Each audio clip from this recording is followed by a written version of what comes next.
Buenos días. Ánimo.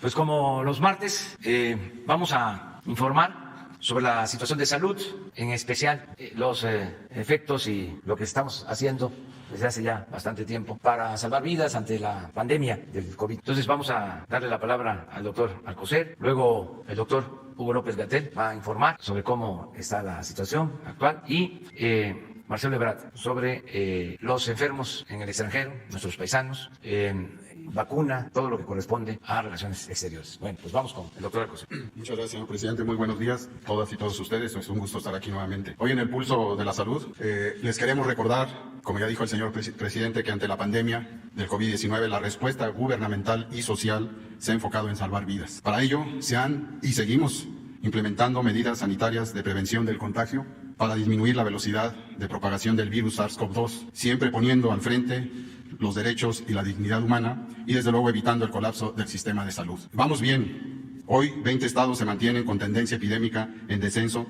desde hace 4 semanas algunos y 20 semanas otros. 4 entidades siguen en una meseta en el control de la epidemia y en 8 se asoma el heraldo de un posible rebrote. Al respecto, nuevamente hoy llamamos a la población cuyo papel ha sido de distingo, ha sido muy importante, y lo llamamos a seguir acatando e implementando lo que hemos aprendido, lo que toda la población sabe cabalmente durante estos largos meses acerca de su cuidado personal, la sana distancia y el valor que tiene quedarse en casa cuando esto es necesario. El doctor Hugo López-Gatell presentará, como ya mencionó el señor presidente, el estado que guarda la pandemia en la semana 41. En particular, se referirá a lo referente a las defunciones. Este triste apartado de lo que es la epidemia y que desde luego lo hemos atendido, como ya mencionado, tuvo un pico máximo de 5.282 defunciones, que ha tenido desde luego progresivamente y como lo verán un 60% de descenso desde hace 14 semanas. Hugo, por favor. Muy buenos días, señor presidente, secretario, canciller. Muy buenos días todas y todos. Como informamos los martes, vamos a hacer una síntesis del informe técnico que presentamos ayer por la tarde y seguiremos teniendo las conferencias de prensa de las tardes a las 19 horas sobre la situación de la pandemia de coronavirus SARS-CoV-2 en México. Lo que vamos a mostrar, si me pasan la siguiente, primero recordar que tenemos 142 días de este proceso de nueva normalidad y para aquellas personas que no conocen en qué consiste la nueva normalidad o que la identifican, pero hay que recordarla, esta nueva normalidad es el proceso de desconfinamiento que inició desde el 1 de junio. Recordarán que establecimos como medida principal de mitigación comunitaria la Jornada Nacional de Sana Distancia, que transcurrió desde el 23 de marzo hasta el 30 de mayo. La mitigación comunitaria es el mecanismo que usamos en todos los países para disminuir la velocidad de transmisión. Es un mecanismo que consiste en, a través de una serie de decisiones de carácter administrativo, reducir la movilidad de las personas en el espacio público. No solamente su movilidad en términos de la distancia recorrida de todos los días, sino su encuentro en el espacio físico. Y esta es una de las medidas más útiles en el control de una epidemia de estas características por su carácter masivo. El establecimiento de estas medidas de mitigación de la transmisión no implica no tener otras medidas. Tenemos otras medidas que hemos detallado repetidamente. Una de uso local que tiene importancia, pero también sus limitaciones, es la contención centrada en personas. La contención consiste en identificar a los casos de enfermedad y estudiar a sus contactos a través de una entrevista médico-epidemiológica a cada persona que se identifica con enfermedad localmente por medio del personal que está a cargo de los estados, de las autoridades estatales de salud. Se reconoce quiénes son las personas que pudieron haber estado en contacto directo durante el periodo relevante de contagio y a todos ellos, a la persona enferma originalmente detectada y a los contactos, se les estudia con las pruebas de laboratorio con el propósito de identificar quién pudo haber sido contagiado y quién no. Independientemente o sin esperar el resultado del laboratorio, desde que se hace la identificación del caso y el estudio de los contactos, se recomienda a las personas mantenerse en resguardo, es decir, en aislamiento domiciliar, con el propósito de que no continúen contagiando a otras personas. Eso se ha venido haciendo desde el inicio de la epidemia, de hecho antes del primer caso, la mitigación comunitaria y retomo sobre la idea de la nueva normalidad. En todo momento, esto lo hemos también dicho en múltiples ocasiones, hay que buscar el balance entre la intención de reducir los contagios, evitar la enfermedad y por lo tanto evitar las defunciones, salvar la vida, pero al mismo tiempo conscientes, todos los países estamos conscientes de que esto tiene importantes efectos en la economía, en la sociedad, en el bienestar público. No se puede mantener confinada una sociedad por un tiempo demasiado prolongado y hay que empezar a liberar esas actividades. Por esa razón, a partir del 1 de junio, se estableció el mecanismo por el que de una manera observada, controlada, regulada, se iba a empezar a desconfinar, a liberar las actividades. Dado que somos un país territorialmente extenso y en cada entidad federativa la velocidad de afección de la epidemia o por la epidemia es diferente, se estableció el mecanismo del semáforo y con ello hemos podido ver que cada entidad federativa a distinta velocidad, a distinto ritmo, va teniendo disminuciones en la intensidad de la epidemia. Y esto lo que permite es que localmente en cada estado las autoridades sanitarias estatales, que son las personas titulares del Poder Ejecutivo estatal, es decir, los gobernadores, la gobernadora de Sonora, la jefa de gobierno de la Ciudad de México, tomen decisiones administrativas que les corresponden a ellos y ellas para ir abriendo las actividades públicas. Y esto lo que ha permitido es que se establezca el mejor balance local entre el bienestar y el cuidado de la epidemia. Ese es el proceso de la nueva normalidad. Lo aclaro porque a veces hay personas que confunden la idea de el término de la Jornada Nacional de Sana Distancia como si eso significara el haber suspendido las actividades de control epidémico, y está muy claro que no es el caso. Es simplemente un cambio de modalidad por las razones que ahora estoy comentando y que hemos dicho en innumerables ocasiones. 142 días de este proceso. La siguiente.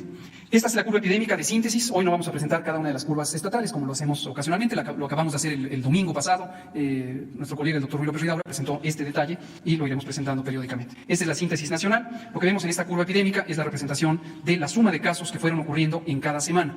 Las personas enfermas son detectadas y de inicio, si tienen los síntomas característicos de COVID-19, la epidemia causada por el virus SARS-CoV-2, se les reconoce técnicamente como casos sospechosos. En sí mismos, los casos sospechosos ya representan información importante para guiar las acciones de salud pública. Es decir, las acciones de salud pública no requieren la confirmación por laboratorio. Desde el momento en que se encuentran personas con las manifestaciones clínicas, desde ese momento ya es informativo identificar cuántas son, dónde están, qué características tienen. Y son registradas en los datos. Por cierto, estos datos son públicos. Nunca en la historia de la salud pública en México se habían puesto a disposición completamente abiertos los datos en tiempo real. Obviamente, sin vulnerar la confidencialidad de las personas, no se ponen nombres ni ninguna clase de identificadores, pero todo el resto es íntegra la base de datos de trabajo que utilizamos en el gobierno. Entonces se registran las personas, se les toman muestras para el diagnóstico por laboratorio, de acuerdo a los lineamientos de vigilancia epidemiológica, que también son públicos, y un porcentaje de ellas y ellos resultan positivos al virus SARS-CoV-2. ¿Cuál es ese porcentaje? En este momento 40%, llegamos a un punto máximo de 59% en la última semana del mes de julio, la semana 29 del año. Y esto lo podemos ver en la línea naranja que se ve en la gráfica, que llegó a un punto máximo justo en la semana 29 y posteriormente empezó a descender. Hasta la semana 38 habíamos llegado precisamente a 38%, posteriormente a 37%, y de la semana 39 a la semana 41 hemos tenido un poco de fluctuación y en este momento hay un incremento de 2 puntos porcentuales, tenemos 40%. Hoy estamos viviendo en la semana 43 del año. La información, recuérdenlo, siempre se termina en la semana 41, en este caso, es decir, 2 semanas atrás. ¿Cuál es la razón? Es un periodo de inestabilidad de los datos están fluyendo. Recuerden que los datos se generan en cada una de las unidades de salud, de atención de la salud, del Sistema Nacional de Salud, son más de 26,000, y estos datos se van integrando a nivel local, en el Estado y finalmente en la Federación. El otro elemento que vemos aquí en la gráfica es la diferencia entre los casos confirmados, que están en la zona de color ocre, la parte baja de la diapositiva, y el segmento de arriba son los que resultaron negativos. Por supuesto, también en términos de atención médica, cada una de las personas, independientemente del resultado de la prueba específica de COVID, se le da la atención médica que le corresponde. Afortunadamente, en la mayoría de las infecciones respiratorias agudas no son graves, y esto quiere decir que en la mayoría, más del 80%, las personas tienen una enfermedad que se limita. Pero ciertamente, como ocurre con COVID, como ocurre con influenza, como ocurre con otros múltiples virus respiratorios, en personas que tienen disminuida la capacidad del sistema inmune, que tienen enfermedades crónicas como diabetes, hipertensión, enfermedad cardiovascular, enfermedad pulmonar crónica, cáncer, que usan quimioterapia, que viven con VIH y tienen un avanzado deterioro del estado del sistema inmune,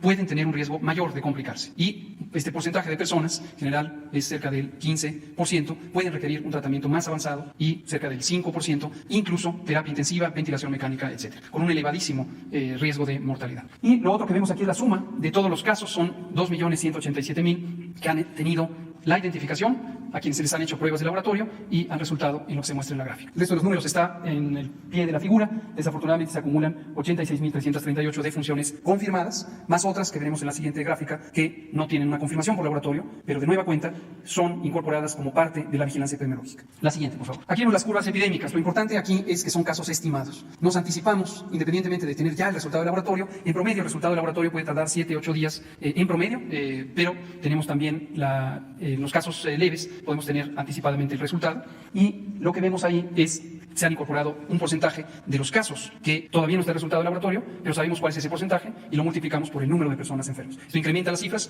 que son los casos estimados, y aquí se pueden ver. Lo relevante es ver la tendencia de la curva. La curva epidémica es una gráfica de la frecuencia con que ocurre un fenómeno, en este caso los casos, y se ve que fue aumentando. Empezó en la semana 10 del año, que es la primera semana de marzo, llegó a un punto máximo en la semana 29, que es la última semana de julio, y posteriormente empezó a descender. Está claro que no desciende sube de manera monotónica, como le llamamos técnicamente, es decir, de manera continua, siempre para abajo. Es como si fuera una escalera.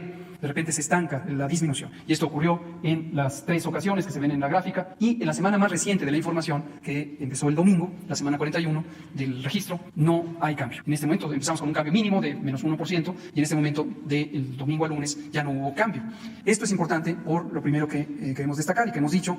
Estos son elementos que sugieren que la velocidad de reducción de la epidemia se está perdiendo y puede ser consistente con lo que hemos venido anunciando desde mayo, que es la posibilidad de que, conjuntamente con la temporada de influenza, tengamos un cambio en la intensidad epidémica de COVID-19. Haremos énfasis, lo hemos dicho, para aquellas entidades federativas, ya mencionaba el doctor Alcocer, son 8, en que cambió la trayectoria de la epidemia, empezó a subir en vez de bajar, que extremen las medidas de seguridad sanitaria. Estaremos actualizando el semáforo COVID y, como está escrito, documentado, acordado, establecido en el lineamiento técnico, si en un momento dado, antes de llegar a la quincena en la que se actualiza públicamente el semáforo, identificamos un cambio, inmediatamente se comunicará a las entidades federativas para que extremen las precauciones. Y lo que vemos es que 4% de los casos, que son un poco más de 40.000, son la epidemia activa. Eso también lo hemos mencionado múltiples veces. Aunque sumamos toda esta cantidad de casos, se estima que son casi 1.989.000, solamente 4%, 40.000, permanecen como casos activos, permanecen como personas con posibilidad de contagiar a otros. Todos los demás ya no pueden contagiar porque ya no son casos. Afortunadamente la mayoría se recuperaron, son estos 623.000, y muy desafortunadamente los 83.000 fallecieron, pero ya no hay casos activos. Es una epidemia de una enfermedad aguda, no de una enfermedad crónica. Esto es muy diferente a las enfermedades crónicas. Quien tiene diabetes no deja de tener diabetes, quien tiene hipertensión no deja de tener hipertensión, porque son enfermedades crónicas de larga duración. Contar cada una de las personas que tiene de diabetes, por ejemplo, para hacer la estadística nacional de diabetes, tiene sentido, porque nadie deja de tener diabetes. Puede tener mejor control de su diabetes, puede tener un buen control metabólico, controlar la glucosa en la sangre, pero no deja de tener la enfermedad. En cambio, quien tiene COVID deja en promedio en 14 días de tener la enfermedad. Es importante tenerlo en mente. La siguiente y penúltima, o última más bien, es la estadística de mortalidad. Como ven, en días previos teníamos la línea de mortalidad incorporada en la misma gráfica de los casos estimados, pero como la escala, es decir, la cantidad de los números en el eje de la gráfica corresponde a los casos, y son muchos, no se apreciaba con claridad la trayectoria, el cambio en el tiempo. Ahora la presentamos por separado, es la misma información, y aquí está con ustedes. Quiero destacar cómo en la semana 10, que es cuando empezó la epidemia, ahí no teníamos afortunadamente ninguna defunción, apenas el primer caso, fue aumentando y llegó a un máximo de 5.282 defunciones por semana. Por semana, por favor no confundan el tiempo, por semana, 5.282 por semana. Llegamos a tener un máximo de 800, un poco más de 800 por día, en esa semana, en la última semana de julio. Pero por semana, 5.282. Y después empezó a descender, es lo que se ve en el borde de la gráfica y en la curva roja, y llegó a un mínimo, que es exactamente en la semana 41, de 2.097 por semana. Es decir, una reducción del 60% en la mortalidad semanal. Y aquí quiero mostrarles lo que se ve en la zona azul de la gráfica. Son estos registros de las 86.338 muy lamentables, siempre muy lamentables defunciones que han sido confirmadas por laboratorio. Sin embargo, agregamos otras más, por ejemplo las 10.344 que no tienen una muestra o no tuvieron una muestra de líquidos respiratorios para hacer el diagnóstico por laboratorio. Insisto, lo hemos dicho múltiples veces, no por ello dejan de ser contabilizadas. ¿Por qué razón? Porque nos permiten también hacer inferencias útiles en su momento, cuando ocurrieron en estas semanas, sobre lo que estaba ocurriendo, sobre la intensidad del fenómeno, tanto a nivel general en todo el país como a nivel local en cada una de las entidades federativas, incluso a nivel municipal. Pero no fueron confirmadas, entonces hay que presentarlas como tales. Y lo que vemos también es algunas, 4.015, que sí se les logró obtener un espécimen, pero por distintas razones técnicas que hemos comentado también en varias ocasiones, no se pudo encontrar el diagnóstico por laboratorio. Una de las razones más frecuentes es que la carga de virus es tan pequeña que no se reporta, no se registra con la técnica de PCR. A veces otra razón puede ser que el tiempo en el que se tomó la muestra no fue el tiempo razonable en términos biológicos y disminuyó la concentración del virus, de modo que cuando se toma el espécimen ya resulta negativa, pero conocemos que hay un estándar, un número de días recomendado, y si sobrepasa esto, consideramos que la muestra puede ser falsamente negativa en la medida en que la técnica para su cuidado, para su toma, no fue la adecuada. Estas son las gráficas. El resumen es: la epidemia en México sigue activa. Tenemos ya un cúmulo de 12 semanas en reducción, pero en esta última más reciente, que de acuerdo al registro es la 41, ya no está disminuyendo a la velocidad que lo estaba haciendo. Posibilidades, una es que en la siguiente semana siga disminuyendo, ojalá, eso sería lo deseable. La otra posibilidad es que no, que cambie la trayectoria, en vez de seguir bajando, regrese a aumentar. Ese fenómeno lo vemos en este momento en estas 8 entidades federativas. 20 siguen a la baja. Las que siguen a la baja están ya con muy poca actividad epidémica. Destaco el caso de Campeche, primer estado que pasó al semáforo verde, el caso de Chiapas, que también ha tenido una disminución muy continua, muy significativa, tanto de casos como de hospitalizaciones como de defunciones. Y es importante también tener presente que empezó ya la temporada de influenza y que durante los siguientes meses, al menos hasta enero, vamos a tener un incremento en los casos de influenza. Cada día vamos a estar viendo más y más, cada semana viendo más y más, y los casos de influenza, en su mayoría, igual que para COVID, serán personas con una enfermedad que se limite por sí misma, pero hay que proteger a las personas con riesgo de complicarse. Y para eso se usa la vacuna contra la influenza, ese es su propósito. La campaña empezó el 1 de octubre y terminará el 31 de diciembre, en la medida en que se complete la vacunación de más de 36 millones de personas. Pero insistimos, recomendamos, si es una persona que tiene 60 o más años de edad, que tiene enfermedades crónicas, embarazadas, o niños y niñas menores de 5 años, deben vacunarse contra la influenza. La vacuna es completamente gratuita en las unidades públicas del sector salud. En el sector privado estará disponible cuando la vacuna muy probablemente ya la haya traído las empresas farmacéuticas que la venden al sector privado. Pero eso no es responsabilidad directa del gobierno. Esto es todo, presidente. Con su permiso, señor presidente, señor secretario, compañero subsecretario, amigas, amigos todos, muy buenos días. Procedo a informarles en primer lugar sobre el tema de las vacunas. Como ustedes saben, hace 8 días, hace una semana, México suscribió contratos de precompra con 3 empresas. La primera que informo es Pfizer. ¿Qué pasó en esta semana de que se firmó este documento? Al día de hoy que les estoy compartiendo la información que tenemos. Bueno, se publicó una carta abierta del CEO de Pfizer el día 16 de octubre. Establece en esa misiva los plazos que tiene la empresa para culminar su proceso, con 3 objetivos que señala en la carta. Un objetivo es la efectividad de la vacuna, es decir, demostrar que la vacuna es efectiva. Otro objetivo es garantizar la seguridad de la vacuna. Y otro propósito es también garantizar que la manufactura masiva de la vacuna no ofrece riesgos para la salud pública. Establece que a finales de octubre estarán concluyendo lo que tiene que ver con la efectividad de la vacuna. Mediados de noviembre presentarán lo necesario para la evaluación sobre manufactura masiva sin riesgos y, por último, a finales de noviembre, todos los elementos necesarios para la valoración sobre la seguridad de la vacuna. En síntesis, Pfizer y BioNTech establecen en esta carta abierta que para finales de noviembre, como lo ofrecieron a México y a otros países del mundo, por supuesto, presentarán a las autoridades regulatorias todo lo necesario para las 3 cosas que acabo de decir: demostrar la efectividad de la vacuna, demostrar que se puede tener manufactura sin riesgos a gran escala y que la vacuna es segura para las personas. Se presentarán en Estados Unidos y también deberán hacerlo, en el caso de México, ante la COFEPRIS y las autoridades regulatorias de la Secretaría de Salud. Buena noticia, quiere decir que la inversión que México hizo, el compromiso que México hizo, es un compromiso sensato, conveniente. La segunda vacuna que también se firmó, que desde un principio el doctor Alcocer señaló como titular de la Secretaría de Salud que debiéramos buscar acercarnos, es CanSino, que es una vacuna desarrollada en China. Se nos reporta en estos días, el estudio clínico en curso no ha reportado efectos secundarios severos, avanza sin interrupciones o pausas. La vacuna está diseñada para una sola dosis. Sin embargo, van a realizar pruebas sobre efectividad en su caso de una segunda dosis adicional. Nos ratifican la próxima implementación de la fase 3 en México, sujeto por supuesto a aprobación y evaluación de la COFEPRIS, y sigue vigente por supuesto el compromiso de disponibilidad de dosis para México para hasta 35 millones de personas. Van en tiempo y forma. Por último, en el caso de AstraZeneca, la otra empresa con la que se firmó hace unos días el convenio correspondiente, encabezado por el doctor Alcocer, tienen ensayos clínicos en curso a 44,000 personas y sus datos sobre eficacia, seguridad y posibilidad de manufactura estarán disponibles antes del fin de año. La disponibilidad de dosis para vacunar hasta 77.4 millones de personas ha sido establecida entre marzo y agosto del 21. Como ustedes saben, esta vacuna no tiene fines de lucro, vamos también en tiempo y forma, esta será producida en territorio mexicano. Eso por lo que hace a vacunas. Les actualizo también la repatriación de mexicanas y mexicanos en el exterior. A esta fecha han sido 17.891 repatriaciones, casi ya 18,000 connacionales, en los que ha intervenido el Gobierno de México con apoyo en la diplomacia. Informarles respecto a la atención consular en los Estados Unidos de pruebas COVID-19. A esta fecha ya se realizan pruebas gratuitas en 12 consulados, que son Atlanta, Austin, Denver, El Paso, Houston, Los Ángeles, McAllen, Nueva Orleans, Phoenix, Salt Lake City, Santa Ana y San Diego. También informarles que hay una campaña en curso de vacunación gratuita contra la influenza, que como ya explicó el doctor López-Gatell, debe ocupar nuestra atención ahora que es la cercanía ya del invierno. Y ahí se están trabajando los siguientes consulados: Atlanta, Boston, Calexico, Dallas, Denver, El Paso, Filadelfia, Fresno, Houston, Kansas, Las Vegas, Los Ángeles, Nueva York, Orlando, Phoenix, Portland, St. Paul, Salt Lake City, San Bernardino, San Diego y San José. Por último, actualizarles la información de las ventanillas de la salud que se establecieron junto con la Secretaría de Salud ya desde hace varios meses, se han atendido a esta fecha de manera remota 2.565.600 personas y de manera directa 561.666. Reitero mi gratitud a todo el personal de los consulados de México y a nuestros aliados y organizaciones que apoyan en Estados Unidos a la comunidad mexicana. Es cuanto, señor presidente.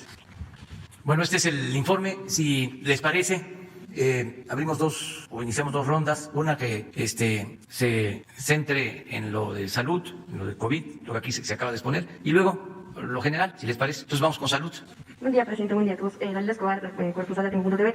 Se menciona que se advierte un rebrote por el tema de si la temporada de influenza es una situación que va a converger con lo que está sucediendo con la pandemia de COVID-19. Pero también preguntar si esto ha tenido que ver con el asunto de las fechas que se presentan hacia finales de año. Apenas, pues fue lo del 15 de septiembre. Si pudiera tener que ver, pues precisamente para los expertos en este asunto de que haya gente que, se congregó, que asistió a lo mejor a algunas conmemoraciones. Sabemos que se han presentado también algunas fiestas de más de 200 personas. En Baja California se comenta que hubo incluso un contagio de al menos 100 personas en una boda que se llevó a cabo allá. Se advierten también que podría ser un riesgo que ahora que vienen fechas como Día de Muertos, como hacia finales, fin de año, estas fiestas pudiera presentarse o ser un riesgo máximo también para que pudieran presentarse más rebrotes en primera instancia. Gracias.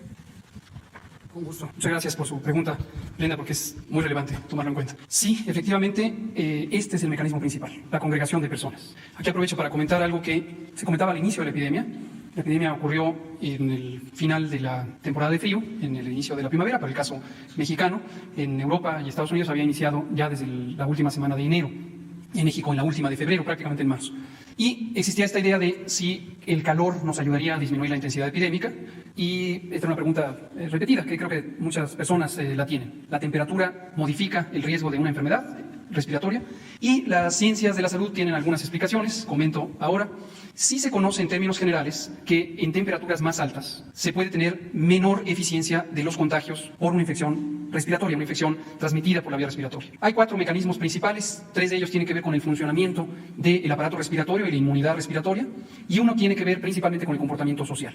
Comento brevemente los 3 primeros. Todos tenemos en el aparato respiratorio empieza en la nariz, la boca, la garganta, la laringe, la tráquea, los bronquios secundarios, se van ramificando estos tubos por los que entra el aire y llega hasta el tejido pulmonar, y al final hay miles de millones de unas estructuras que se llaman alveolos, son unas pequeñas bolsitas microscópicas, hay miles de millones que conforman el tejido pulmonar. En la tráquea y en los bronquios, y hasta los bronquios secundarios, hay 2 cosas que son parte de estos mecanismos que se afectan con el frío. La primera es una sustancia mucosa, hay moco, hay una sustancia espesa que todos producimos de manera natural, ahí mismo, hay células que producen este moco. En temperaturas frías, ese moco se hace más espeso, en temperaturas no tan frías, se hace más fluido. Y se conoce que con la respiración de aire frío, por lo menos hasta los primeros segmentos, ya no en la profundidad, porque ya llega el aire más caliente, pero en los primeros segmentos ese moco puede ser más denso. Y eso hace menos eficiente la eliminación de partículas que todos nos respiramos continuamente. Y en esas partículas, y también en la respiración, todos inhalamos polvo, inhalamos bacterias, inhalamos virus continuamente.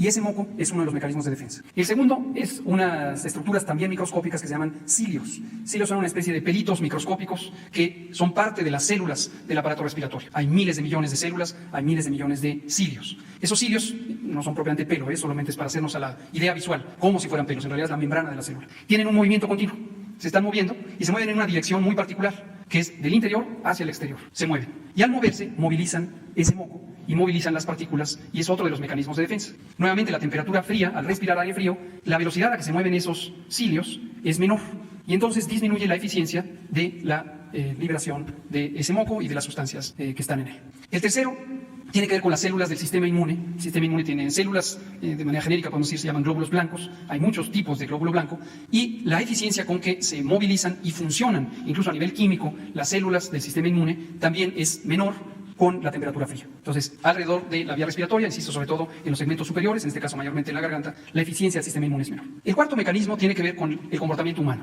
Cuando hace calor, queremos estar a distancia unos de otros, estar quizá ligeros de ropa, quizá no estar metidos en sitios cerrados. Pero con el frío tendemos a hacer lo contrario. Buscamos cobijo en sitios cerrados, nos congregamos unos a otros, no tanto que nos abracemos o nos toquemos, que también podría contribuir, pero básicamente estamos a menor distancia. Esto parece inaparente cuando lo pensamos persona por persona, pero cuando ya lo vemos masivamente, da un fenómeno social que hace más eficiente la transmisión de las enfermedades respiratorias. Entonces, esta sería la parte por la que se explica que las enfermedades respiratorias, incluida la influenza, o característicamente la influenza, pero no es la única, se exacerben durante la temporada fría y disminuyan durante la temporada caliente. Y hay demostraciones directas de que hay un gradiente. Los países que tienen temperaturas más extremas tienen mayor fluctuación, variación estacional de la temporada de influenza y de las infecciones respiratorias. En cambio, los países tropicales y subtropicales tienen también cierta fluctuación, pero no es tan notoria. Ahora, regresando a lo que usted dice, y que creo que es importante que la sociedad lo tenga presente, hay dos variables fundamentales que determinan el acontecer epidémico, no solo de COVID-19, también de la influenza. Uno tiene que ver con el número de personas que se congregan en el espacio público. Si hay un grupo de 4, 6, 8 personas, esa es una magnitud. Si hay 3.000, 5.000 personas, esa es otra magnitud. Y proporcionalmente, entre más personas se congreguen, es mayor la probabilidad de que al menos una esté infectada y esté en el periodo contagiante y que el resto pueda ser susceptible y se contagie. Entonces, no hay duda que en proporción al número de personas que estén en general en un espacio público o en un espacio concreto, será el riesgo, pero también la magnitud de los contagios. Y lo segundo tiene que ver con el intervalo de movilidad, con cuánta distancia se recorre en promedio las personas. Cuando las personas conviven en su entorno más cercano, la familia o la comunidad, pertenecen a un mismo círculo de riesgo. Pero cuando empiezan a interactuar con personas que provienen de otros sitios más remotos, son círculos de riesgo diferentes. Le llamo círculo por hablar de un grupo humano que puede tener distintas intensidades de exposición. Y por eso los eventos masivos, incluidos los eventos deportivos, los estadios, los conciertos, donde puede haber decenas de miles de personas, o las bodas, los festivales populares, donde pueden congregarse personas de múltiples lugares, son experiencias del más alto riesgo. Entonces sí, la conclusión es, por eso es esperable que podría venir este incremento de casos en México y en otros países del mundo, y la manera de contrarrestarlo o disminuir el riesgo es mantener este cuidado de que no nos congreguemos en el espacio público. Doctor, hay una pregunta. Entonces, a partir, bueno, también tiene que ver con cuestiones de fechas que vienen, que son no dejan de ser importantes para la población mexicana, como el Día de Muertos, que es de las más importantes, hacia finales de año. ¿Cuál sería la recomendación como especialistas para autoridades en torno a si va a haber restricción o no en panteones o en otro tipo de situaciones, en reforma a la Basílica de Guadalupe el 12 de diciembre? Tipo de esto? Muchas gracias. Esto también es muy importante. Y aquí quisiera, antes de contestar esto directamente, retomar sobre esta complejidad del manejo de una epidemia como un fenómeno social. El cuidado de una enfermedad, cuando uno es médico y trata a una persona a la vez, la persona médica clínica, hay que considerar los factores sociales del individuo, su situación económica, su empleo, su situación familiar, una cantidad de elementos, su perspectiva sobre el mundo, su percepción del riesgo, su educación, su dimensión cultural, pero es una persona a la vez y uno puede llegar a tomar decisiones, desde luego, concertadas con la persona enferma y decir, haga esto, no haga esto, le recomiendo comer esto, váyase a X a otro clima, en fin, decisiones que uno toma en la experiencia médico-paciente directamente. Es muy distinto cuando uno es epidemiólogo, cuando uno piensa en la sociedad. Habíamos dicho en otras ocasiones que para el epidemiólogo el paciente está compuesto de miles de personas, millones de personas. El paciente del epidemiólogo es el país en su conjunto. Y hay que tomar en cuenta la complejidad, la diversidad de las personas. Y entre esos elementos está siempre, en todos los determinantes de la salud, las condiciones sociales, económicas. Y está también las perspectivas culturales. ¿Por qué lo digo? Porque ahora es sumamente relevante, precisamente conforme nos acercamos a ciertas celebraciones que tienen un enorme significado para nuestra sociedad. En concreto, el 1 y 2 de noviembre, el Día de Santos Inocentes y el Día de Muertos, en la cultura mexicana y otras culturas tiene un significado extremadamente importante. Por supuesto, es esperable que cuando estamos viviendo una situación tan adversa como la más grande epidemia de los últimos 100 años, tenga un significado aún mayor. Hay personas que han perdido la vida, hay familias que están en duelo y este es un momento de reconciliación espiritual, emocional con sus seres queridos perdidos. Y quienes han perdido la vida por otras múltiples causas. Entonces, considerar una decisión sobre este asunto requiere nuevamente, el concepto básico que hemos dicho, tener un balance entre el propósito primario, que sigue siendo el propósito primario fundamental, de proteger la salud por evitar los contagios, pero también tener un reconocimiento de lo que es significativo, lo que es importante social y culturalmente. En los panteones en México se conoce, está descrito, que son sitios de congregación durante las festividades del Día de Muertos. No hay duda desde el punto de vista técnico, científico, de la salud pública, por las razones que acabamos de comentar, que esos se vuelven espacios de alto riesgo de contagios. No hay duda, y por favor, toda la sociedad lo tenga claro, congregarse en cualquier sitio público es un espacio de riesgo y entre más personas se congreguen y de más lejos que vengan es mayor el riesgo. Pero hay que considerar también ese otro aspecto sociocultural. Por lo tanto, en general la recomendación es evitar confluir y, de ser posible, que se tomen las decisiones administrativas, que en este caso corresponden a los municipios. Los panteones son una responsabilidad municipal. Eso está establecido desde la Constitución de la República, en el artículo 115, y hay otras disposiciones legales. Entonces, es preferente si a nivel local se pueden tomar las decisiones administrativas que corresponde a que no se utilicen los panteones durante esas festividades, o si existen modalidades para que se haga de manera escalonada, de manera que se pueda reducir el número de personas que se congregan a un tiempo y por lo tanto el riesgo. Las festividades del 12 de diciembre son también indiscutiblemente un una oportunidad de altísimo riesgo. En el atrio de la Basílica de Guadalupe, en la región norte de la Ciudad de México, está documentado que se pueden llegar a congregar hasta 2 millones o 3 millones de personas al mismo tiempo, que estas personas vienen de prácticamente todos los rincones de la República, incluso de fuera del país, y que en el tránsito puede haber hasta 6 millones de personas en movimiento.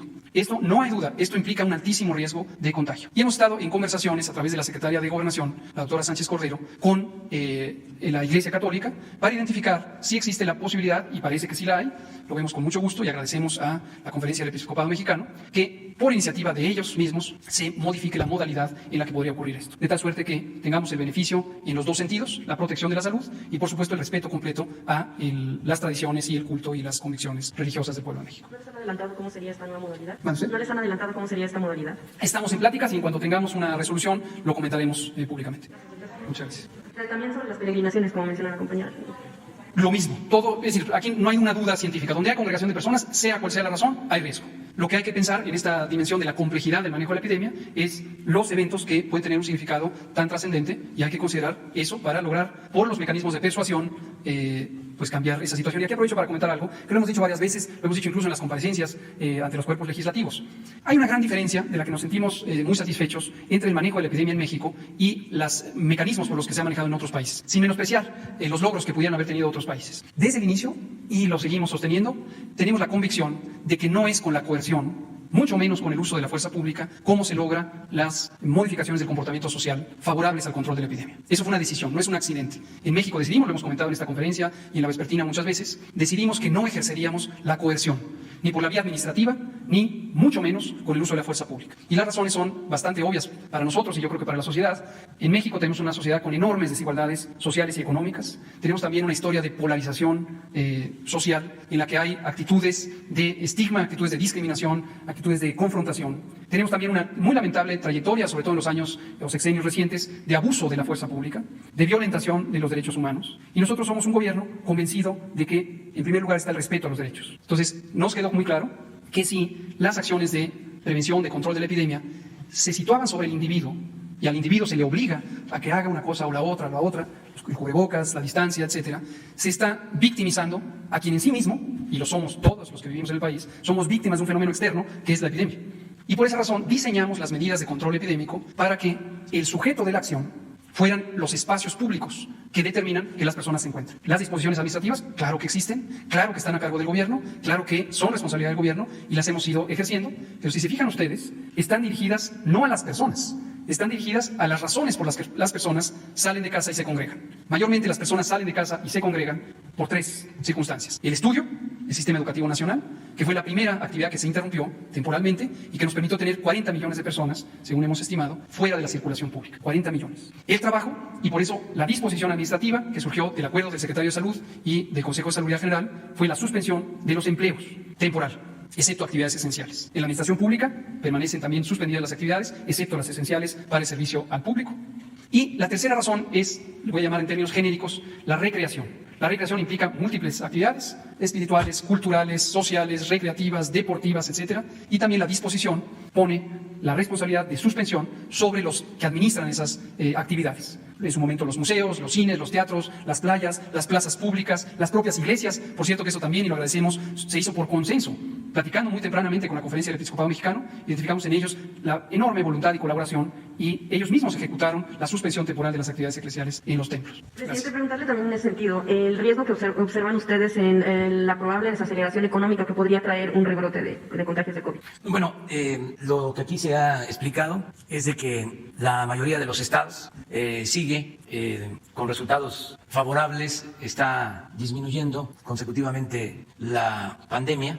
Es decir, semana tras semana hay descensos en 20 estados. Ya es muy probable que Chiapas entre a semáforo verde, se mantiene en verde Campeche. No hay todavía rebrotes. Hay algunos estados en donde ha aumentado el contagio, pero no se puede hablar de un rebrote. Están disminuyendo, que eso nos importa mucho, es lo que más nos interesa. Los fallecimientos, esa gráfica que no se mostraba de esa forma, a ver si la vuelven a poner, es para nosotros pues un alivio y demuestra con mucha claridad, precisión, que no hay un rebrote, que puede ser que aumente el número de ocupación hospitalaria, pero no se refleja en un incremento de fallecimientos. También la ocupación hospitalaria pues no ha tenido aumentos significativos. Esto es muy importante. En el caso de la economía va recuperándose. Les voy a dar 2 datos, puedo dar 2 más, pero solo con 2. Se está apreciando el peso.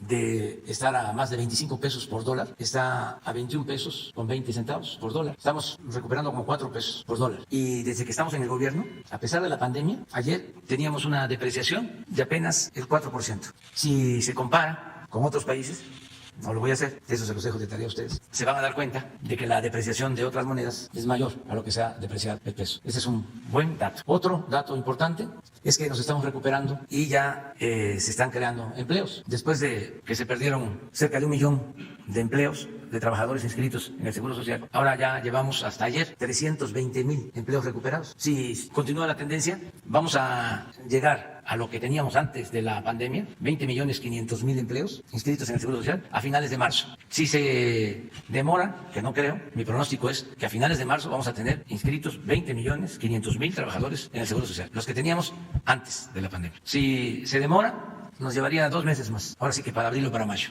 Entonces, esto ayuda mucho a entender de cómo estamos en lo económico. No se nos ha caído la recaudación, no tenemos disminución en el consumo, que esto es muy importante, sigue llegando la inversión extranjera, no se nos ha caído la recaudación, no tuvimos necesidad de aumentar impuestos, no aumentó el precio de los combustibles, no hubo gasolinazos, tenemos finanzas públicas sanas, no recurrimos a deuda pública adicional. Entonces, ahí vamos.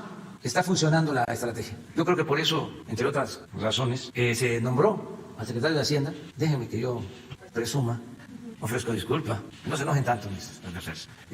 No hay que enojarse. Yo creo que por eso eligieron a Arturo Herrera, secretario de Hacienda del Gobierno de México, como presidente del Consejo de Administración por 1 año del Banco Mundial y del Banco y del Fondo Monetario Internacional. O sea, la economía de México está acreditada, o el manejo de la política económica de México se reconoce a nivel internacional por resultados, porque lo que cuenta son los resultados.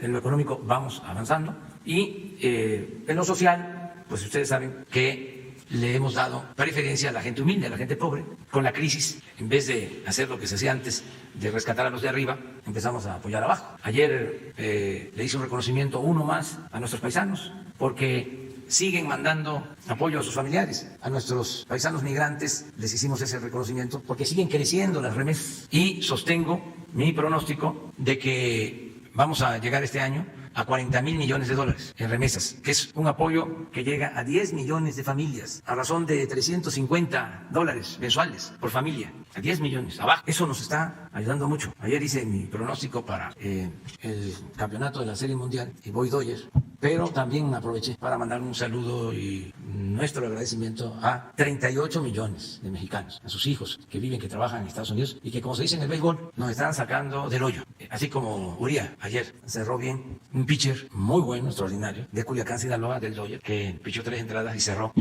y sacó al Dodger del hoyo. Así nuestros paisanos nos están sacando del hoyo. Porque no lo olvidemos, ¿sí? Las remesas son la principal fuente de ingresos que tiene nuestro país. Y es un ingreso que llega a millones de mexicanos. Es decir, es dinero, repito, va a ser alrededor de 40,000 millones de dólares repartido en 10 millones de familias. Abajo. ¿Esto qué significa? Significa que la gente tiene para consumo, significa que se reactiva la economía abajo en los pueblos, se ayudan los dueños de las tiendas, se ayuda al comercio, se ayuda al transporte. Esto le da vida a los pueblos. Entonces sí, va bien la economía. Y esperemos que nos sigamos recuperando. Pero justo ayer Herrera, bueno, pues me decía precisamente el riesgo que hay de Arturo Herrera, el riesgo que hay de haber un rebrote, que como bien dice, bueno, todavía no es que se esté dando, pero pues México no está exento de una desaceleración económica en caso de darse esto. No hay problemas. Aquí se está aclarando de que no hay rebrote, que vamos enfrentando la pandemia bien.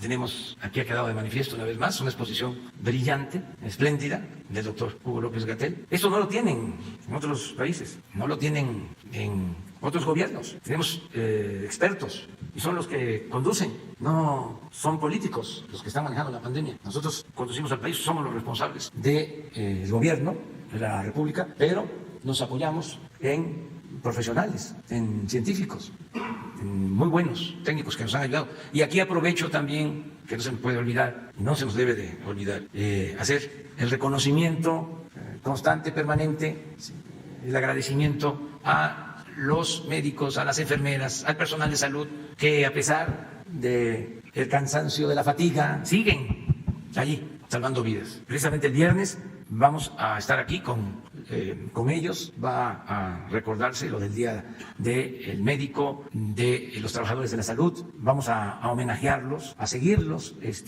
reconociendo como héroes a enfermeras, a camilleros, a los que manejan las ambulancias, a los médicos, a todo el personal de los hospitales, que tanto nos están ayudando. Y ahora, como ya también se dio a conocer, se está haciendo un esfuerzo adicional. En vez de decir vamos controlando la pandemia y van bajando afortunadamente los fallecidos, el número de fallecidos, y ya, ¿no? Y con eso nos conformamos. En vez de eso, estamos llevando a cabo una revisión en la estrategia para fortalecer la atención médica. Esto es que, como tenemos menos ocupación de camas, de equipos, sobre todo de personal médico, porque tenemos 70% de disponibilidad de la infraestructura para la atención de la pandemia, pues vamos a concentrar en ciertos hospitales a lo mejor de los equipos y sobre todo del personal, para que salvemos vidas, que se reduzca con una mejor atención, mucho mejor atención, el número de fallecidos. Esto va a implicar no solo el que se haga esta reconversión, esta nueva reconversión. Acuérdense cómo hospitales que atendían a pacientes de distintas enfermedades se reconvirtieron para atender solo a pacientes COVID.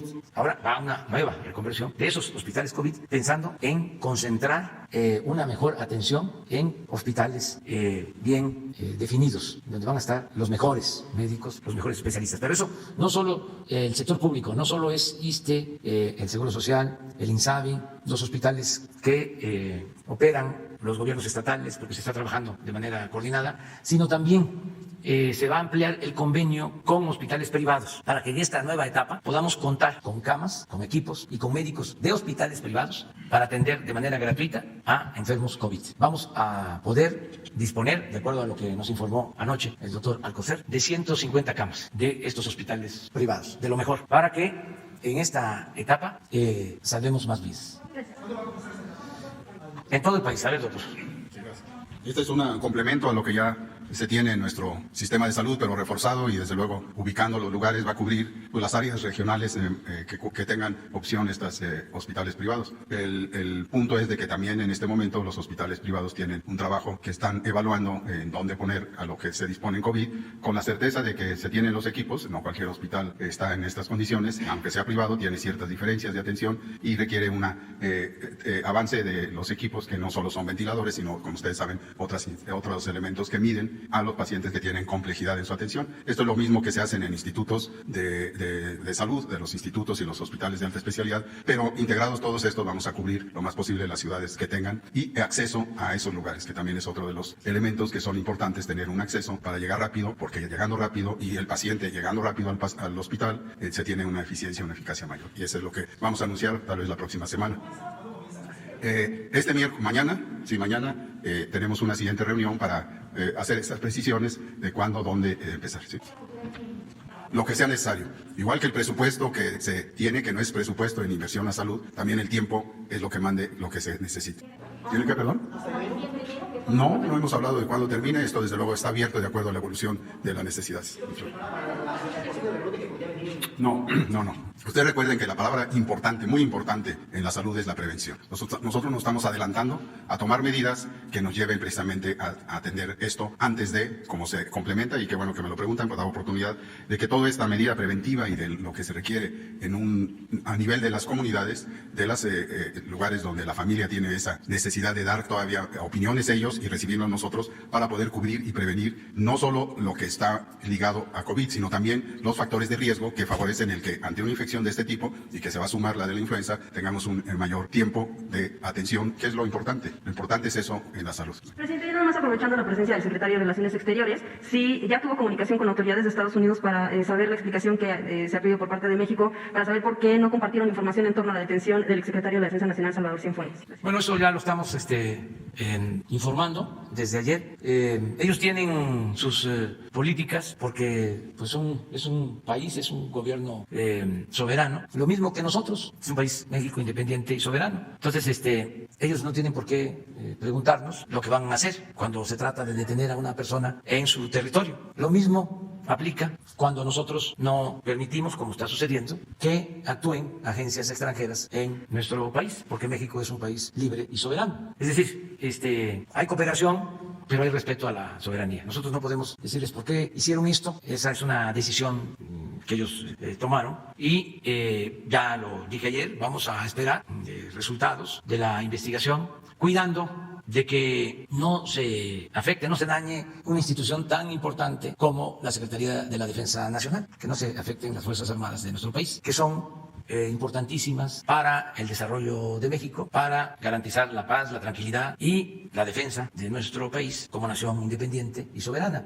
En el caso, repito, de que se presentaran pruebas y se demostrara que el secretario de la Defensa del presidente Peña Nieto sí es culpable de los delitos que se le atribuyen, pues se tiene que castigar a él, no debe de haber impunidad, también a quienes resulten involucrados, pero no un asunto de esta naturaleza, aunque es muy lamentable porque no deja de afectar a una institución como la Secretaría de la Defensa, no puede ser un caso de esto, algo que debilite, que socave al Ejército Mexicano, a la Secretaría de la Defensa. Nosotros vamos a procurar siempre fortalecer a esta institución, que es, les repito, básica, fundamental. Estados Unidos en torno a este caso. Sí hay una relación permanente, pero también debe de considerarse que son procedimientos que se llevan a cabo de acuerdo a una normatividad que se aplica en un país extranjero. Nosotros no podemos interferir en un juicio que se lleve a cabo en Estados Unidos. Hay pues un procedimiento de carácter legal que se tiene que seguir y eso, repito, pues aplica para el caso de que no solo el gobierno de Estados Unidos, sino cualquier gobierno extranjero quiera venir a tomar decisiones sobre lo que compete a los mexicanos. Vamos a esperar.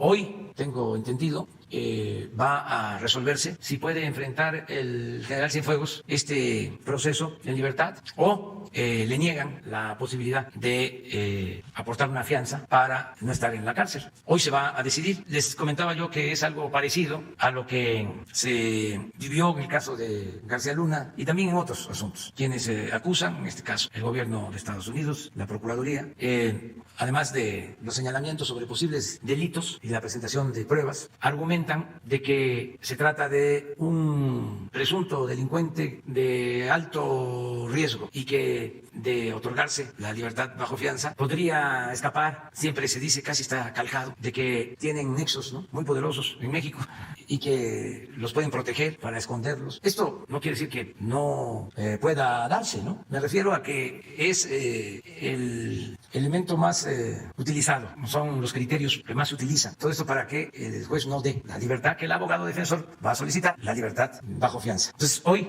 tengo entendido, se va a saber si se entrega la libertad bajo fianza para que el general lleve a cabo el proceso sin estar en la cárcel o se le niega esa posibilidad.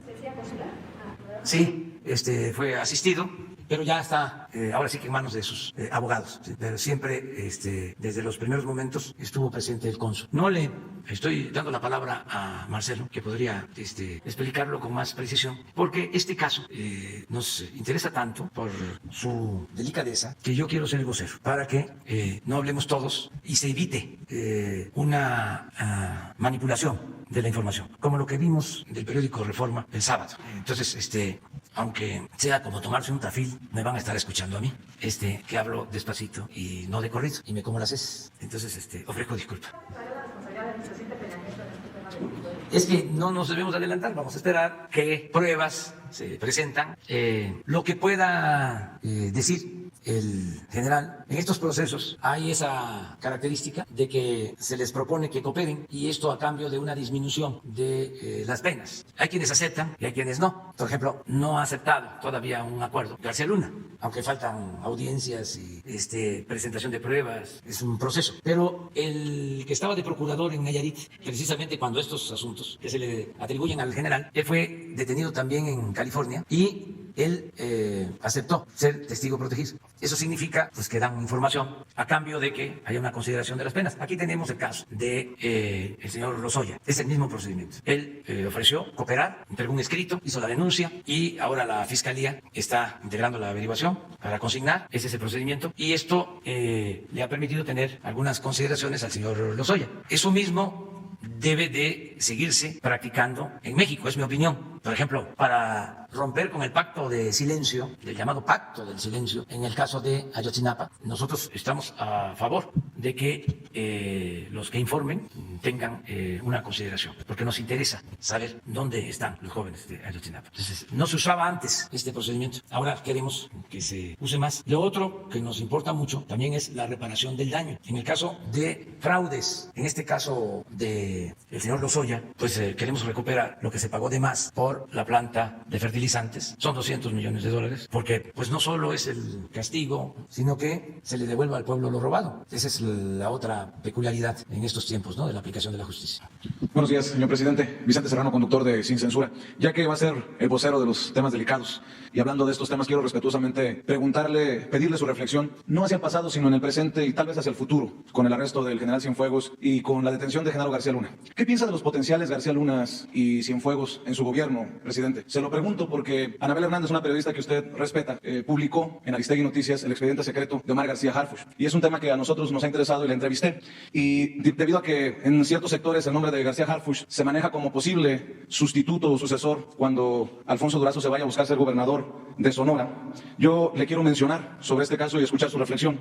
Anabel Hernández publica que Harfuch es un hombre de Luis Cárdenas Palomino y en cuyos exámenes de control de confianza mintió sobre sus compromisos con la delincuencia organizada. En diferentes ocasiones en el detector de mentiras a la pregunta ¿mantienes compromisos con la delincuencia organizada?, García Harfuch, quien es secretario de Seguridad Pública en la Ciudad de México, registró reacciones significativas de falta de veracidad, según quedó asentado en los informes correspondientes. El 13 de enero de 2009, el 18 de mayo de 2011 y el 6 de octubre de 2011 quedó sembrada la duda de si el funcionario contestó con la verdad sobre sus vínculos con la delincuencia organizada. Al final, la Dirección General del Control de Confianza llegó a una conclusión. En la parte inferior derecha del reporte integral de evaluación puede leerse con letras mayúsculas la frase definitiva: Omar García Harfuch no cumple con el perfil. Señor presidente, Fox, Calderón, Peña Nieto dirán que no sabían, dirán que nunca leyeron lo que han escrito, lo que han señalado colegas que se dedican a la investigación periodística y han hablado sobre estos personajes, pero nosotros hemos advertido aquí de algunos tapones en la fiscalía, tapones con nombre y apellido, algunos compadres, por ejemplo, de Luis Cárdenas Palomino, que siguen sin encontrarlo a pesar de que es buscado por las autoridades estadounidenses. ¿Qué piensa, presidente, de los potenciales Cienfuegos o García Lunas en el gobierno? Y sobre el caso de García Harfuch, ¿esto lo descalifica de ser tomado en cuenta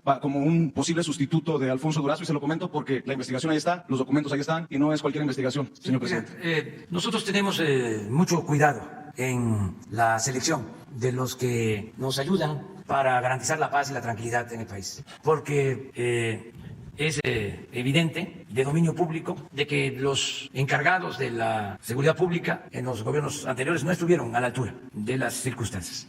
Y tenemos que tener mucho cuidado. Desde que me tocó elegir al secretario de la Defensa, al secretario de Marina, al secretario de Seguridad Pública, estuve pendiente de que se tratara de gente íntegra, sin vínculos con la delincuencia. Desde hace muchos años he venido planteando que es indispensable tener una frontera, una línea divisoria entre autoridad y delincuencia. Y aquí incluyo a la delincuencia común y a la delincuencia de cuello blanco, porque se padecían de las dos en el gobierno. O sea, la delincuencia común, pues ya está quedando de manifiesto, tenía protección. Por eso se hablaba de un narcoestado o de un narcogobierno. Pero también la delincuencia de cuello blanco, que no se mencionaba mucho porque es una delincuencia fifí, tenía secuestrado al gobierno y saqueaban sin perder su respetabilidad. Nada más que por la mala costumbre de llamar delincuente o ratero solo al que se dedica a actividades ilícitas muy conocidas, no se le daba el mismo tratamiento a quienes hacían, por ejemplo, una operación en el gobierno o recibían un contrato y se quedaban con 100, 200 millones de dólares.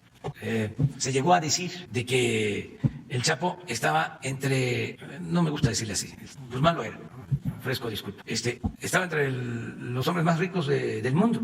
Yo dije en su momento que no, que hablando en términos de béisbol, cuando mucho jugaba en AAA, pero no en grandes ligas. Los que estaban en grandes ligas no aparecían, o sea, no eran tratados de esa manera. Entonces, nosotros siempre hemos sostenido que debe de haber esta separación tajante. Incluso un distintivo del actual gobierno es separar al poder económico, del poder político. Que el gobierno represente a todos, a ricos y a pobres, de todas las clases sociales, de todas las religiones, a libres pensadores, a todos los mexicanos. Que ya no exista esta mezcolanza en donde el poder económico y el poder político se alimentan y se nutren mutuamente. Que no exista eso, y lo estamos logrando. Entonces, tenemos cuidado.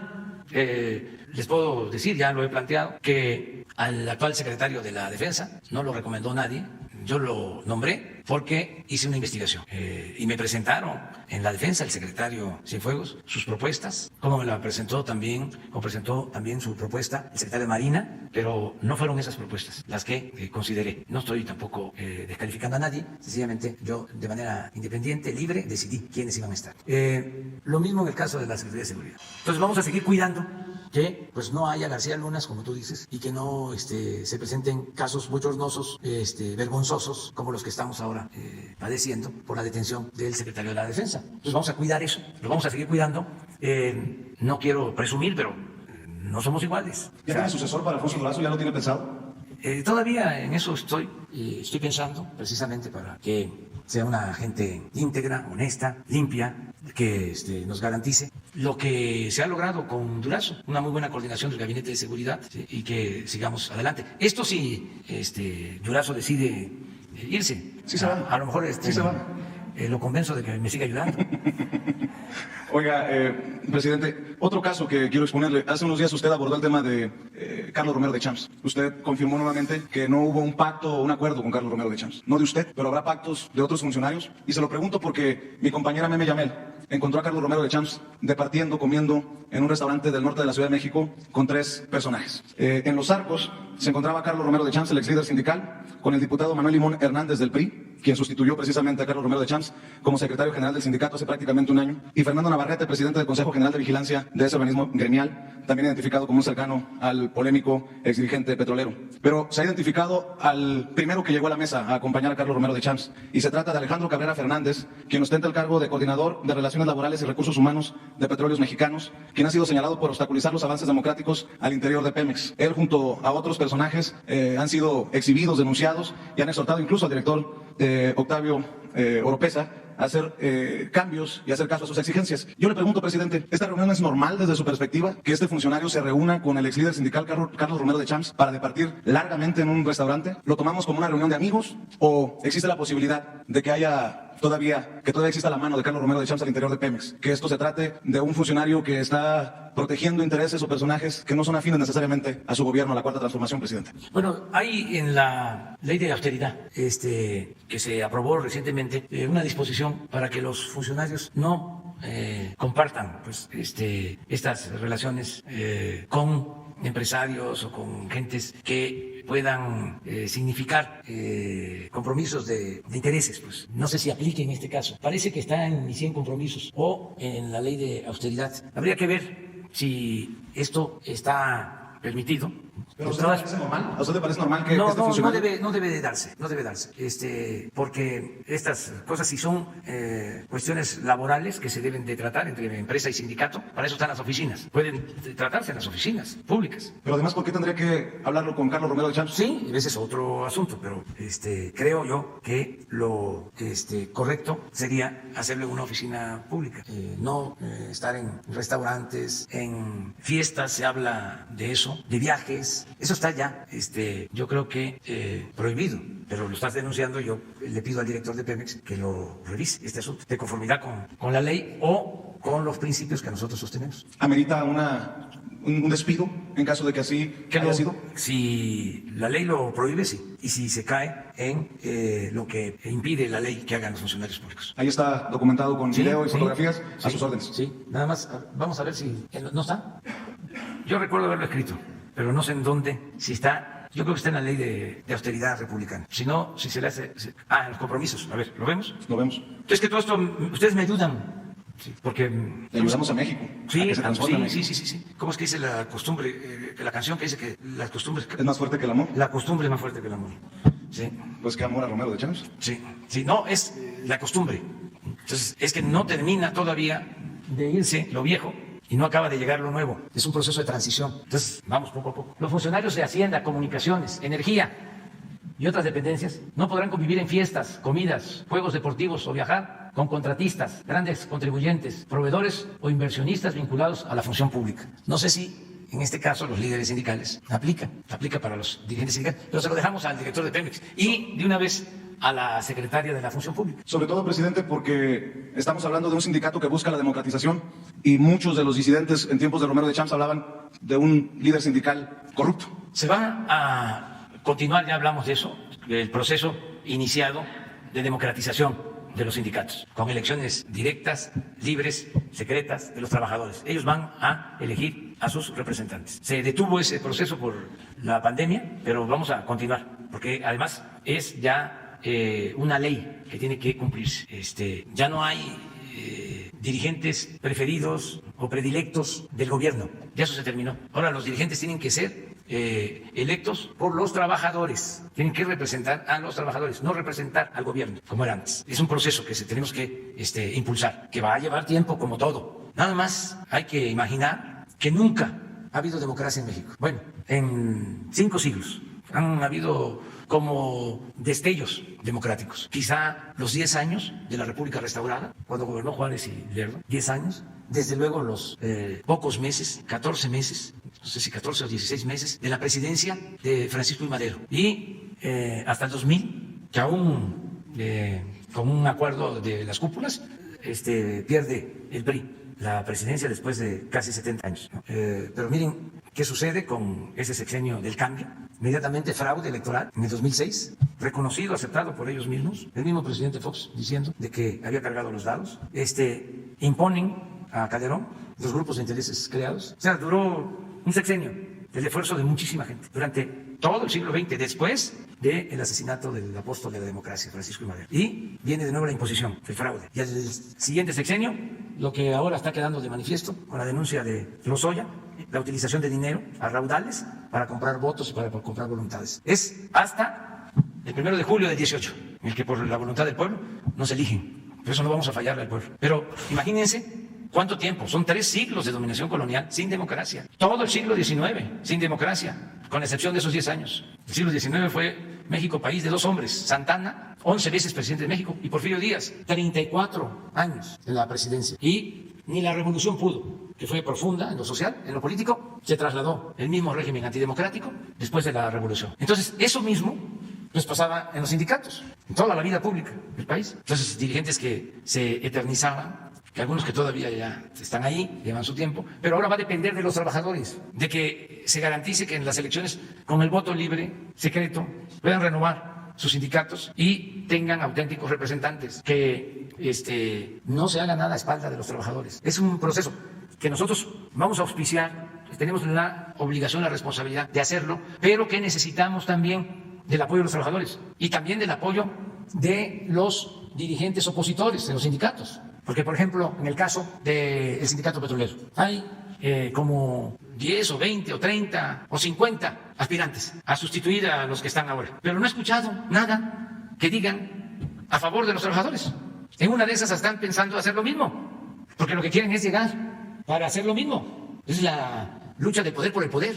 ¿Y dónde están los ideales y dónde están las propuestas a favor de los trabajadores? ¿Conoces tú a un dirigente opositor del sindicato petrolero que tenga una propuesta o que haya dado a conocer un plan en favor de los trabajadores para que en el caso de que él gane como secretario general, cambie la vida interna en ese sindicato y se mejoren las condiciones de los trabajadores petroleros? Yo he entrevistado a algunos, pero ya les puso la vara alta, así que lo están escuchando seguramente. Bueno, sí, porque nada más están en la lucha por el cargo y no piensan en los trabajadores. Eso es lo mismo que sucede en otros terrenos, en el campo, en el terreno de los partidos. Es el poder por el poder, el quítate tú porque quiero yo. ¿Y dónde están los ideales? ¿Y dónde están los principios? ¿Y dónde está el amor al pueblo? ¿Y dónde está el compromiso de trabajar por el pueblo?